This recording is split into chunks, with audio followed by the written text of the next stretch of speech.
Hello guys. Today we're going to talk about quadratic formula, how to solve problems related to it.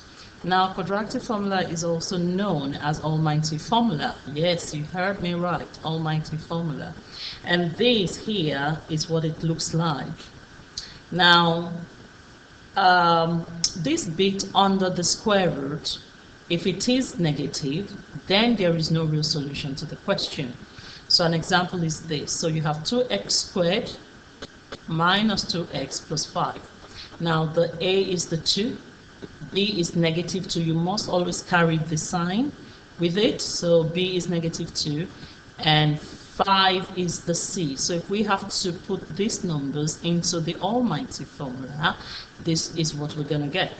So you have negative 2, because you have the b as negative 2. You replace this b here with your negative 2, and the negative here before stays there. All right, and then you have your plus and minus there, and then you have your square root, and then you replace this with the b. Now b is negative 2, remember, so you have negative 2 all squared, so the squared there, minus 4, your a is 2 and your c is 5, all positive, so you put them in bracket.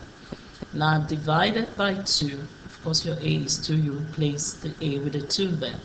Now you should now have, now remember, a negative and a negative will give you a positive, so this becomes a positive 2.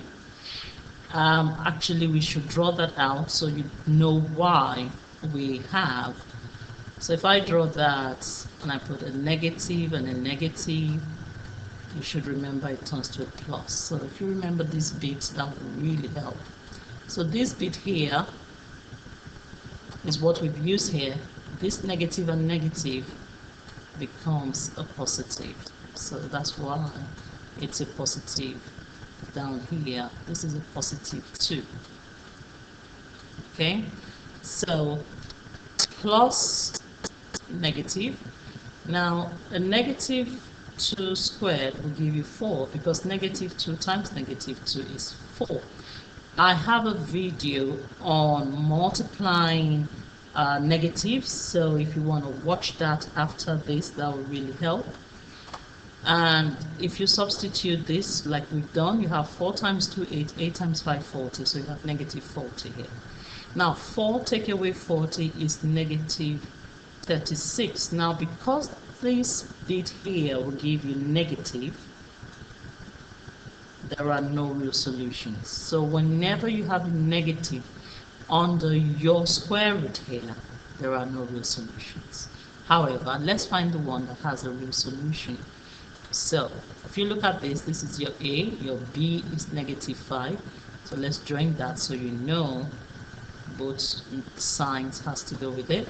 And then your c is positive 3. Now if we replace this formula with these numbers, we have minus, your b is negative 5, so this is your b now, yeah, and of course that's your negative b. Now plus minus, this is your b, remember b is negative 5, squared minus 4, 1 and 3, and then you divide by 2, you replace the a with 1 because the coefficient here is 1, and this is what you get. Now to find the solution, you do 5 plus the square root of 13, because 25 take away 12 is 13, and then you divide it by 2, or 5, you take each of these signs, minus square root of 13 divided by 2, and these should be your 2 solutions to the question. I hope this helps you in finding out how to solve quadratic problems. Thank you. Don't forget to subscribe, like and comment. Bye bye.